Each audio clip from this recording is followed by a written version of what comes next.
Justice Mansoor Ali Shah ने election commission के जो वकील थे उनसे बड़ा ज़बरदस्त सवाल पूछा। उन्होंने कहा जी कि फ़र्ज़ करें अगर 200 सीट्स आज़ाद उम्मीदवार जीत जाएं और कुछ 70 के करीब जो सीटें हैं वो जो सियासी जमातें जीतें, तो जो मखसूस नशिस्तें हैं क्या वो आज़ाद उम्मीदवारान को मिलनी चाहिए या फिर सियासी जमातों को?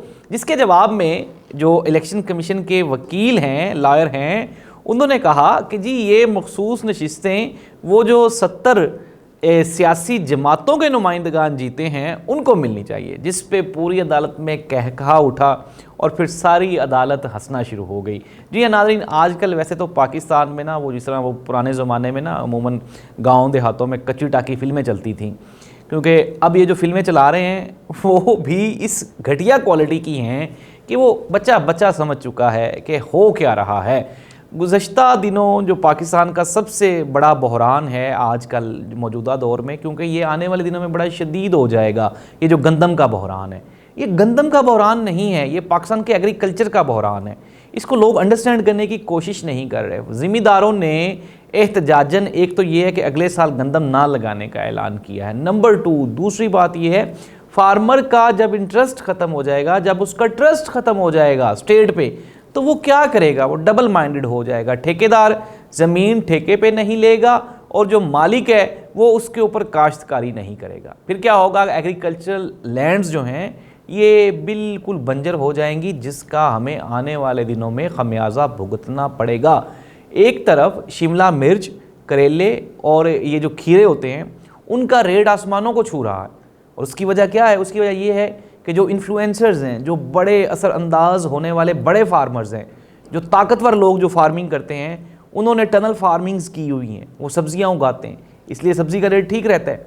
दूसरी जानिब आम किसान गंदम उगाता है और गंदम का रेट मर गया हुआ है, इवन के 2700-2800 रुपये पे भी कोई लेने को तैयार नहीं है। ये बहुत बड़ा बहरान आने वाला है एग्रीकल्चर का पाकिस्तान में। पाकिस्तान एक एग्रीकल्चरल कंट्री है, एक एग्रेरियन मुल्क है, लेकिन अफसोस की बात है कि यहाँ पे ज़मींदार के साथ जो कुछ हो रहा है वो अच्छी बात नहीं है। और इसके रिस्पॉन्सिबल, इसके ज़िम्मेदारान वो जनाब अनवारुल हक काकड़ साहब, जिनकी ज़िम्मेदारी ये थी कि उनको निगरान वज़ीर-ए-आज़म लगाया गया। और मैं अपने प्रोग्राम्स में तब बता रहा था कि जो काम ये करने आए हैं वो तो ये ठीक कर नहीं रहे, और जो काम ये नहीं करने आए वो ये ठीक कर रहे हैं। और आज वक्त ने साबित कर दिया। मोहसिन नकवी साहब मीडिया पे खड़ा होकर कस्में उठाते थे कि मैं तो 1 रुपये की करप्शन नहीं कर रहा, वही शहबाज शरीफ साहब वाले बयानात, मैंने तो एक धेले की करप्शन नहीं की। और फिर अब जब अरबों की करप्शन बेनकाब हुई है तो अब एक दूसरे को गंदी औरतों की तरह, वो जिस तरह एक सहाफ़ी ने ट्वीट किया हुआ था, उन्होंने कहा जब 2 तवाइफ़ें लड़ती हैं तो वो क्या करती हैं? वो एक दूसरे की बुराइयां ही गिनवाएंगी ना। वो एक दूसरे के, वो कहती तू फ़लाँ के साथ रात को सोई, तू फ़लाँ के साथ रात को सोई, कोई अच्छाइयाँ तो नहीं बयान करेंगी जब 2 तवाइफ़ें लड़ेंगी। तो अनवारुल हक काकड़ साहब ने हनीफ अब्बासी के बयान के जवाब में, हनीफ अब्बासी ने कहा जी करप्शन हुई है गंदम में, तो हुई है, कोई झूठ नहीं है। इसके जवाब में अनवारुल हक काकड़ ने कहा जी मैं फार्म 47 की बात करूंगा तो नून लीग को आग लग जाएगी। और भाईजान आपको डूब के मार जाना चाहिए था अनवारुल हक काकड़ साहब। आप निगरान वज़ीर-ए-आज़म थे उस वक्त के, जब आप ये कह रहे हैं कि मैं फार्म 47 बताऊँ। आपकी रिस्पॉन्सिबिलिटी थी शफाफ इंतखाबात करवाना, और आप ये मान रहे हैं कि इस मुल्क में इलेक्शंस में धांधली हुई है। नाज़रीन, मसला फिर वही है। हम ये नहीं कहते कि हालात बदल गए हैं या हालात बदल जाएंगे। मसला ये है कि देखने वाली और सुनने वाली, वो देखने वाली आंखें और सुनने वाले कान, समझने वाला दिमाग, वो अब इस कौम ने हासिल कर लिया है। पहले ये चीज़ें नहीं थीं।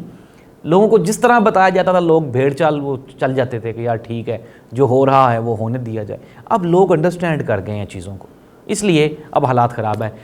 इवन के इस्लामाबाद में अब चल रहा है, केस चल रहा है मखसूस नशिस्तों का, बड़ा फ़ैसला आने वाला है। क्योंकि आज सुबह जब हुकूमत की तरफ से ये इस्तदा की गई कि जी आप ना फुल कोर्ट बेंच बना दें, मुझे तो ये नहीं समझ आती कि आप डर क्यों रहे हैं इस बेंच से। इस बेंच से इसलिए डर रहे हैं क्योंकि इसमें जस्टिस मंसूर अली शाह हैं, और खतूत वाला मामला वहीं पे लटका हुआ है। मैं फिर दोबारा कह रहा हूँ कि एक कोशिश की गई थी इंतहाई चीप तरीक़ों से ना, जो भी स्क्रिप्ट राइटर है ना इस ड्रामे का, ये जो फिल्म चल रही है, सॉरी इस फिल्म का, ये जो मैंने शुरू में कहा कच्ची टाकी फिल्म चल रही है, यार ये जो स्क्रिप्ट राइटर है ना, ये भी कोई पुरानी फिल्मों का स्क्रिप्ट राइटर है।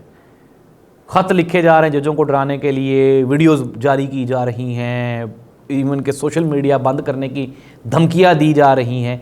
मुझे तो समझ नहीं आती इस प्रोड्यूसर की, इस डायरेक्टर की, इस राइटर की, जो ये इतनी घटिया फिल्म बना रहा है कि इतनी एक्सपोज्ड मूवी बना के तो आप अवाम को कहेंगे कि जी मैं आपको जादू दिखाऊंगा। मुमकिन तो नहीं है, चीज़ें तो एक्सपोज हो गई हैं। ये मखसूस नशिस्तों वाला case supreme court of Pakistan में फ़ैसला आ जाएगा। अगर कुछ जजेस नहीं भी चाह रहे कि इसका फ़ैसला हो क्योंकि उनको नुकसान होने वाला है, मुस्तकबिल में एक आइनी तरमीम की गई है जिसमें कि वो जो चीफ़ जस्टिस साहब की मुद्दत मुलाजमत है उसमें तोसी दी जाएगी, तो उसका नुकसान ज़ाहिर सी बात है काजी फायज़ साहब को होगा। तो कोशिश तो की जा रही है कि ये जो मखसूस नशिस्तों वाला मैटर है इसको किसी ना किसी तरह से लटका दिया जाए, ये लेकिन ये लटकने वाला नहीं है। ये मैं पहले भी कह चुका हूँ कि ये हुकूमत के गले में लटकेगा। इमरान खान को एक मरतबा फिर एक ऑफ़र दी गई, उन्हें कहा गया जी कि आप 2 साल तक के लिए ना इस सिस्टम को चल लेने दें, खामोशी इख्तियार करें, हम आपकी वापसी के रास्ते बनाते। इमरान खान ने फिर दोबारा इनकार कर डिनाई कर दी। उसने कहा कि मैं जब भी बाहर आऊँगा, मुझे रखें जेल में जब तक रख सकते हैं, मैं जब भी बाहर आऊँगा अपनी मर्ज़ी की सियासत करूँगा, किसी के कहने पे कोई सियासी बयान नहीं दूंगा, कोई सियासी कार्रवाई नहीं करूँगा, कोई सियासी अमल या रद्द अमल किसी के कहने पे नहीं होगा मेरा। मैं आज़ाद हूँ अपने फ़ैसले में और मैं अपनी सियासत खुद करूँगा।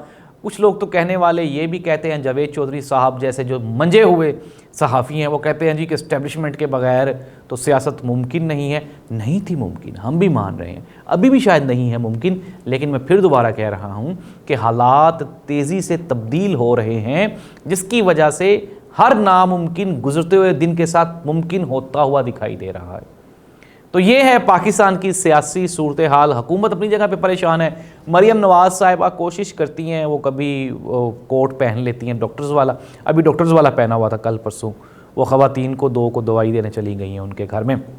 लेकिन शायद हमने तो सुन रखा था कि मोहतरमा मरियम नवाज़ साहिबा का किंग एडवर्ड मेडिकल कॉलेज में शायद एडमिशन नहीं हुआ था, तो अगर तो हो गया था तो फिर तो उनके पास MBBS की डिग्री भी होगी, और अगर नहीं भी हुआ तो भी कुछ ना कुछ तो जानती होंगी ना। वो पुलिस वाला यूनिफॉर्म भी तो पहन लिया था, हालांकि पुलिस से तो कोई लेना देना भी नहीं था, लेकिन मियाँ साहब ने भी एक मरतबा पुलिस का यूनिफॉर्म पहना था। तो मोहतरमा मरियम नवाज़ साहिबा ने डॉक्टर का यूनिफॉर्म पहन के पंजाब में वो एक मुफ्त अद्वियात फ्राहमी का एक सिलसिला शुरू किया है। पंजाब के किसी हॉस्पिटल में, ये हमारे जो सोर्सेज हैं उनकी ये कन्फर्म खबर है, कन्फर्म खबर, मैंने बल्कि इसके ऊपर कुछ प्रोग्राम्स भी किए हुए हैं कि पंजाब के जितने बड़े हॉस्पिटल हैं किसी में एक डिस्प्रिन या पैरासीटामोल की एक टैबलेट भी नहीं मुयसर, और ये मोहतरमा लोगों के घरों में जाके ये बांट रही हैं, मुफ्त अद्वियात देने की कोशिश कर रही हैं। पंजाब हुकूमत में अब तक 2 क्राइसिस आए हैं, दोनों के दोनों क्राइसिस में पंजाब हुकूमत का रद्द अमल सिफर है, जिसकी वजह से लोग बुज़दार को भी भूल गए हैं। वो 2 क्राइसिस कौन कौन से थे? पहला क्राइसिस था ये जो बहावल नगर में पुलिस वालों को फेंटी पड़ी थी वो वाला, और दूसरा क्राइसिस ये गंदम वाला था।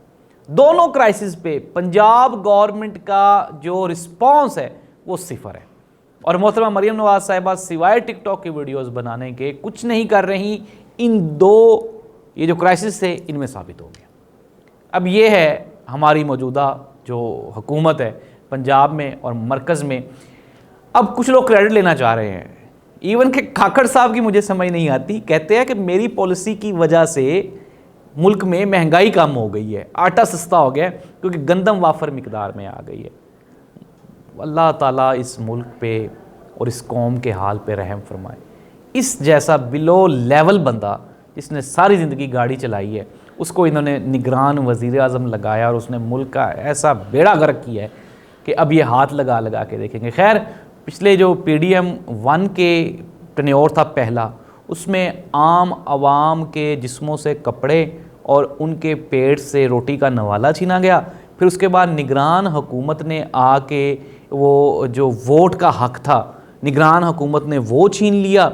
अब जब दोबारा PDM 2 गवर्नमेंट आई है तो ये अवाम से जीने का हक भी छीन रहे हैं। यहाँ पे आज़ादी इज़हार राय पे पाबंदी है, सोशल मीडिया बैन किया जा रहा है, महंगाई, बेरोज़गारी, मुफलिसी ये अरूज पे है, और सबसे बढ़ के ये जो मुल्क और कौम का नुकसान करने वाले निगरान हुकूमत और PDM 1 PDM 2 गवर्नमेंट्स ये मानने को और ज़िम्मेदारी लेने को तैयार ही नहीं है कि मुल्क के हालात ख़राब हो रहे हैं, मुल्क का नुकसान हो रहा है। अल्लाह करे कि इनको, इन जाहिलों को, इन जाहिल मुतलिक को अल्लाह ताला कोई अक्ल सगीरा और कबीरा अता फरमाए, ताकि ये देख सकें और महसूस कर सकें कि मुल्क हमारा वाकई मुश्किल में। अल्लाह इस मुल्क का हामी और नासिर हो, आपका और मेरा हामी और नासिर हो। अल्लाह हाफिज़।